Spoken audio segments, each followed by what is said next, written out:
Vasconcellos, and I'm doing my presentation on nuclear power as an alternative energy source.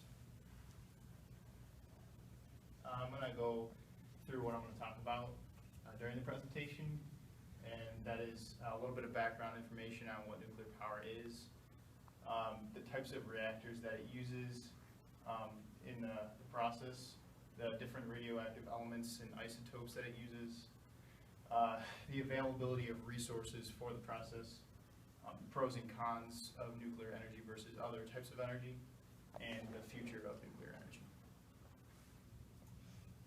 So I'm going to first talk about the background and history. So nuclear energy was first found as nuclear power, and that was in 1945 when Heisenberg developed the atomic bomb, and that was the first time that a nuclear weapon was ever used, and after that it was outlawed in the Geneva Convention. But prior to that, about 50 years, in 1895, a man named Roentgen was the first to discover a radioactive element in the form of X-ray. So it was only 50 years until nuclear power was taken to an extreme and used in warfare.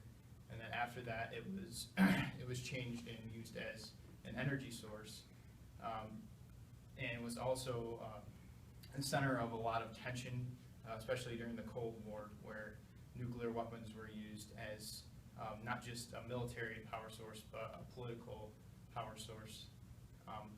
But transitioning into energy, nuclear power became very relevant in the 1970s and 1980s, where most of nuclear power plants were created. And from there, we've used it, and it makes up about 10% of our energy output right now worldwide. So how it's actually made is there are two processes. One is the process of fusion. Nuclear energy that's created through the process of fusion is similar to what happens in the sun or stars, where atoms collide together and it creates a chain reaction that is hard to control, usually ends up in an explosion, and is mostly used in either combination with fission for nuclear weapons, or it's not used at all because it can't be controlled that well. The other process that's used mainly in nuclear energy creation is the process of fission, and that works by atoms splitting apart rather than colliding together. And in that process, neutrons from the atoms are shot off, and they collide with other atoms, causing a chain reaction similar to that's caused in the fusion process. But it's easier to control and it's slower, so it's more used in the process of creating nuclear energy. The actual system that creates the energy is consistent of these parameters: a core type, a coolant, a moderator, a fuel material, fuel cladding, pressure vessel, and a steam generator. And those can be changed based on the core type to get a different type of reactor that can be used with different elements and get a different end result. But basically, the coolant acts as a heat transfer from the core to the steam generator. A moderator is used, which is like the coolant. It's usually water, and that is used inside the reactor, and that maintains the reaction so that it doesn't get out of control. It slows down the neutrons so they don't go too fast. The fuel material is usually uranium or plutonium or thorium elements that are radioactive, and they actually create the energy as the end result. Fuel cladding is a covering that goes over the fuel material to protect it until it actually reacts. The pressure vessel is what everything is contained in. It's usually made out of concrete to protect against radiation, and it's very large, and it's usually made in layers, so it's not just one layer of pressure vessel. And then the steam generator, which is what actually creates the steam that powers the turbine to form energy in the form of electricity.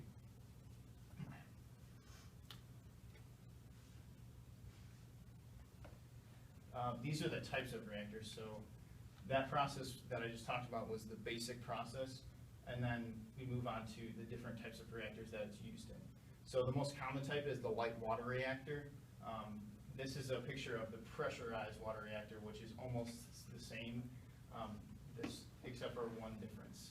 In the pressurized water reactor, the system is closed, so the coolant, or water in this case, travels from its outside source into the reaction chamber and then out again, but never actually encounters the air until it gets to the steam generator.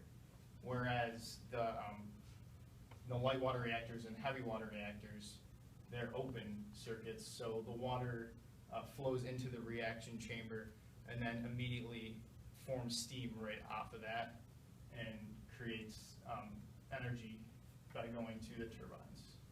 So this whole thing right here is covered out. The other types of reactors that I listed are the high temperature gas cooled reactor, which instead of using a water or other type of liquid coolant, it uses gas. And then the breeder reactor, which is usually used instead of with uranium, it's used with plutonium and thorium, and it creates faster reactions than that used in uranium. All right, and then along with electricity that is generated, there are some byproducts, waste products that are created in the process. That includes steam, which is used to generate the electricity, unused fission reactants in the form of fuel material, which are eventually cycled out of the process, and isotopes, which are other elements that are created in the process. And those are strontium, barium, iodine, cesium, and plutonium. And basically, after the process has been taken care of, the waste products have to be dumped somewhere. And since they are radioactive, they have to be put somewhere that they won't get out to the natural environment and affect wildlife and human life. So they have to be either buried deep in the ground, they have to be dumped somewhere that doesn't have any life, or shot off into space, which isn't a good thing. So the best thing to do right now is to bury them as deep as we can in the earth, where they won't have a chance of getting into the water supply, and then create barriers around them using concrete so that radiation doesn't leak out. And hopefully over the time that it takes for them to radioactively decay, they won't leach into the soil, or we won't come in contact with them. So these are the half-lives of these 5 elements that are created in the process. And a half-life is how long it takes for 50% of the element to radioactively decay. So in a couple of the elements cases, it's only like 30 years for 50% to deplete, but in others it's millions of years.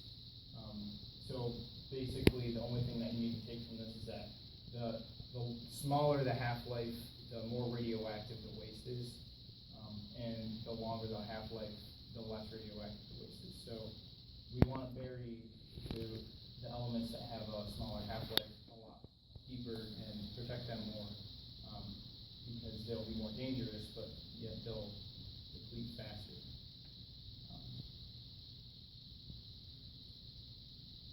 Then we go on to resource availability. So these are the common elements that are used. Uranium-235, uranium-233, plutonium-239, and thorium. The numbers after the elements are the isotopes. And then basically uranium is very widely abundant, but this chart shows that thorium, right here at the top, is more than 3 times abundant as uranium, which is in red right there. So the most PowerPoints that we use are using uranium in the form of light water reactors that we talked about earlier. But thorium is more widely abundant, and we don't have the reactors in place right now that can use that element. So we should in the future go towards that. So another big problem with nuclear power is the power plant accidents that occur. Of these, the main ones are Chernobyl, 3 Mile Island, Windscale, and Fukushima. The death tolls that occur are in the thousands for each accident, but comparatively speaking, there are more deaths per unit of energy produced in every other type of energy source except for nuclear. So nuclear is the least amount of deaths per unit. The most is coal. Also, this is a chart that shows the sources of radiation exposure to an average American.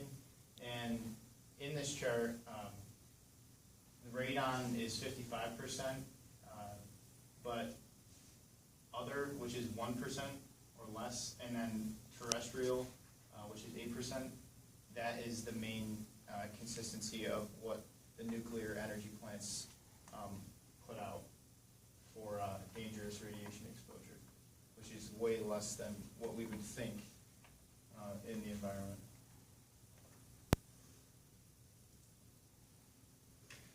So after we talked about everything else about nuclear energy, we're going to talk about pros and cons compared to other types of energy sources. So for environmental impact, nuclear energy is pretty emission-free as opposed to like coal and other fossil fuels, which have a larger carbon footprint. But as I talked about earlier, we also have the dumping of waste, which is radioactive and can be harmful to the environment. So it's kind of like even on both sides.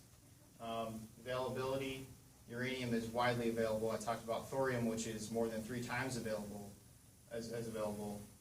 and compared to coal and other fossil fuels, that we are using a lot more than elements that are nuclear. We see that coal and fossil fuels are depleting, and nuclear energy is kind of static right now. For an economic effect, nuclear energy does cost a lot, and the power plants that we have aren't very high in technology since they were made in the 70s and 80s. So to invest more money and more capital in creating new power plants would cost a lot of money, but we also are creating more coal and more fossil fuel plants to create natural gas. So it's kind of, once those resources deplete, we'll have to look for something else. So this might be a good option. And then there's always the weaponization possibilities of nuclear energy. So it's hard to tell if a power plant could be an undercover nuclear weapons plant. So giving this energy to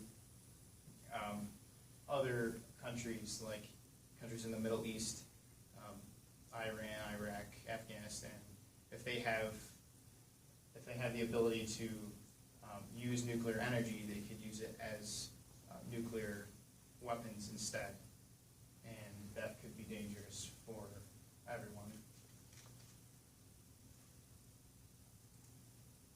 So to avoid this, the best way to do this is to use more thorium in nuclear processes, because thorium is not only more abundant, but if we do use it, it can be renewable. We can use the waste as more fuel in another process to create more energy, and it's a lot harder to weaponize. So giving it to foreign countries that need energy, but we can't really rely on for safety, thorium might be a good option. It also would limit meltdowns and accidents, because for using thorium, we would need to create new reactors, new technology, and it would decrease the meltdowns and accidents, because we won't have old rundown facilities that haven't been renovated and haven't been watched over properly. So by doing this, we could use nuclear energy on a larger scale We could use nuclear energy through uranium, plutonium, and thorium, and we could do it alongside coal, fossil fuels, until they deplete, wind and solar energy, all the types of energy. These are the references that I use. And are there any questions? You mentioned using thorium reactors as opposed to uranium reactors. Are there any downsides to using thorium reactors or building them or whatever? The only downside that we can see is that they cost a lot, but in the long run, they create more energy per kilowatt hour. And since we can use the waste products as more fuel, we can kind of use them as a renewable source as well. So in the long run, they don't have any downfall. Yeah. Compared to the boilerplate capacity of plants like coal or like wind turbine, solar, how does nuclear energy compare as far as from an efficiency standpoint? So efficiency-wise, nuclear energy is almost 100%. There's not a lot of loss in the system, whereas coal plants could be up to 90%.